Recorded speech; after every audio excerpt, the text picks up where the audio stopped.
वाला एस्पेक्ट खारिज कर दें कि भाई मल्लिकार्जुन खड़गे द ग्रैंड ओल्ड पार्टी की 83 साल की उम्र में कमान संभालेंगे। भाई वहां भी तो राहुल गांधी ने कोशिश की थी ना कि हम यंग जनरेशन को आगे बढ़ाएं, और मेरे सारे नाम गिना दिए। हरी जैकेट पहनकर राहुल गांधी के साथ सचिन पायलट दिखाई देते थे, ज्योतिरादित्य सिंधिया दिखाई देते थे, आरपीएन सिंह दिखाई देते थे, मिलिंद देवड़ा दिखाई देते थे। कहां है वो सारा? वो दरअसल प्लान तो अधर में लटक गया, एग्जीक्यूट तो बीजेपी करती दिखती है। बिल्कुल। नमस्कार गरिमा जी।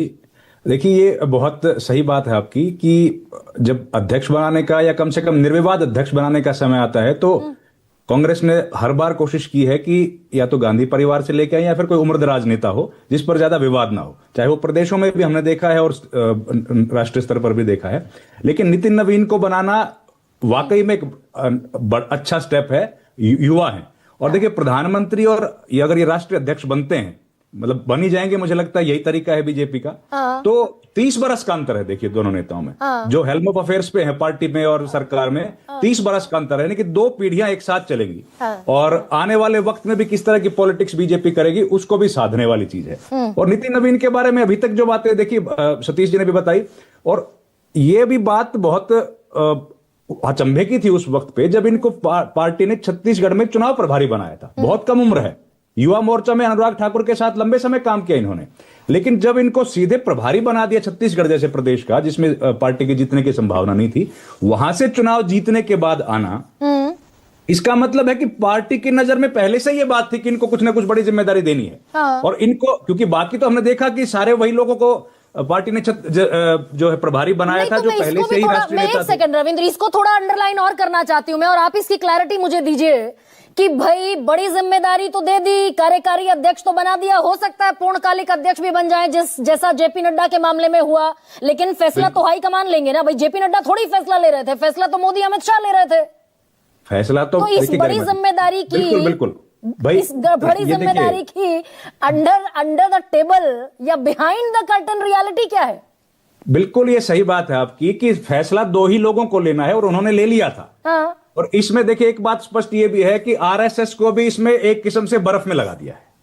2 लोगों ने फैसला लिया है, उन्हीं लोगों को फैसला लेना था। कम से कम अमित शाह जो ये बात कह रहे थे कि भाई आप अखिलेश यादव को कि आपके तो 5 लोग बैठेंगे और फैसला हो जाएगा, यहां तो 2 ही लोग बैठेंगे बस, यहां तो 5 की भी जरूरत नहीं। हमारे तो करोड़ों लोगों को फैसला लेना है, यहां तो नहीं। अब देखिए 2 लोग बैठे, उन्होंने फैसला ले लिया। बीजेपी की जो प्रक्रिया है वो है पार्लियामेंट्री बोर्ड के माध्यम से। अध्यक्ष का या कार्यकारी अध्यक्ष का चुनाव होता है पार्लियामेंट्री बोर्ड के माध्यम से। पार्लियामेंट्री बोर्ड में 1 दर्जन लोग हैं।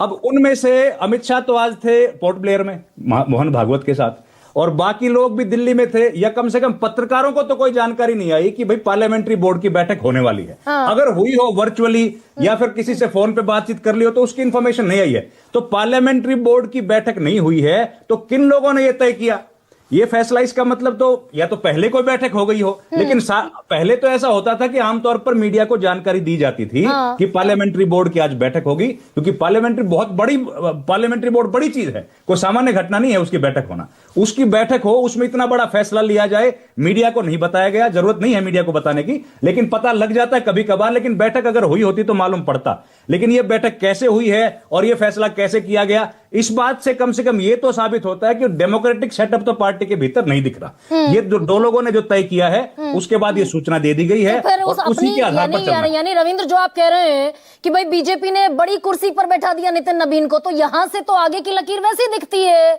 कि भाई नितिन नबीन का 45 साल का होना ये तो दरअसल और यशमैनशिप को मजबूत करता है।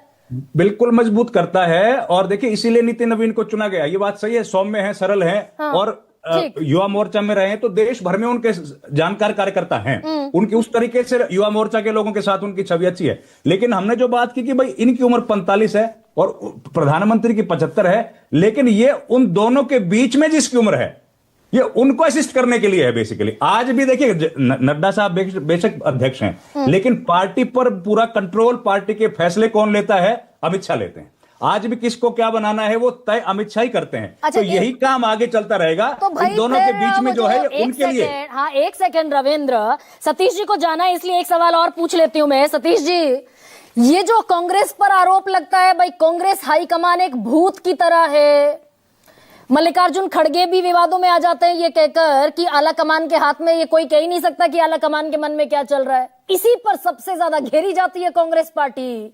तो हाईकमान सिर्फ कांग्रेस में नहीं है, ये तय होता है क्या यहां से?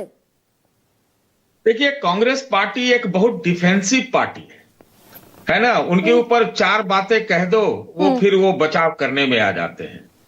देखिए ना भाई, गांधी परिवार का इनका था, उसको बचाने के लिए, बचाव करने के लिए 75 तरीके थे, लेकिन दबाव में आके इन्होंने मल्लिकार्जुन खड़गे को चुन दिया, है कि नहीं। और ये बीजेपी का ही हमला रहता था उसमें। मैं ये कहना चाह रहा हूं कि कांग्रेस आजकल सारी पार्टियां एकदम कॉर्पोरेट हो गई है। 2-3 लोगों का ही गिरफ्त पूरा रहता है। तो अब नितिन नवीन जी भी कैसे चल पाएंगे? क्या वो रिमोट कंट्रोल से चलेंगे? क्या वो एलिवेट होंगे? हमें तो अभी भी शक है कि कोई नई चीज आएगी, होंगे कि नहीं एलिवेट, इस पे हमको थोड़ा शक है। मैं 2 बातें और बोलना चाहता हूं, उसके बाद जाऊंगा। नहीं, इस बात पर भी शक है क्या सर इस बात पर भी शक है कि नितिन नवीन रिमोट से चलेंगे क्या, या ये अंडरस्टूड है? नहीं, देखिए, अभी जो निजाम चल रहा है उसमें एकदम क्रांतिकारी बीजेपी के अध्यक्ष होंगे, जैसा आरएसएस चाहेगी वैसा ही करेंगे, ऐसा होने वाला नहीं है। हमें तो लग रहा है कि भारतीय जनता पार्टी में कुछ परिवर्तन हो रहा है। और जैसा कि विनोद जी ने कहा कि अमित शाह की हमको लगता है अब थोड़ा ज्यादा ही चलने लगी है। और इसको थोड़ा गूंज से सुनिए कि मैं क्या कह रहा हूं, उनका ज्यादा ही कुछ चलने लगा है। तो अब देखिए, अगर ये रह जाते हैं, अध्यक्ष बन जाते हैं, तो अमित शाह जी की तो एकदम पूरी तरह से चलेगी, ये बात तो पक्की है। और दूसरा एक बात जो मैं जोड़ना चाह रहा था वो कि भाई बिहार से आते हैं, हमारे बांकीपुर से मिले हैं 5वीं बार, इनके पिताजी भी थे।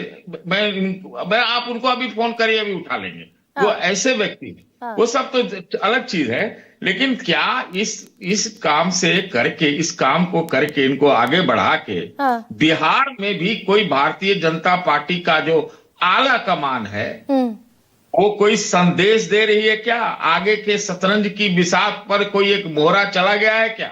मैं बस सवाल कर रहा हूं, मैं सोच रहा हूं, मुझे मालूम नहीं है। नहीं, मैं तो दूसरा सवाल सर, ये तो मैं इसको आपसे समझना चाहती हूँ भाई। नितिन नवीन क्या रिमोट कंट्रोल से आला कमान के ये तो रविंद्र श्योरान कह रहे हैं भाई 2 लोगों ने तय कर दिया। पार्लियामेंट्री बोर्ड की बैठक कब हुई?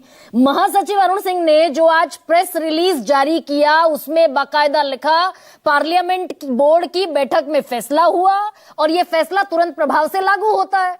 रविंद्र श्योरान कहते हैं किसी को पता ही नहीं है पार्लियामेंट्री बोर्ड की बैठक कब हुई। तो ये यहां से स्थापित होता है नितिन नवीन भी उसी रिमोट से चलेंगे ना, इसमें तो कोई शुबा नहीं है।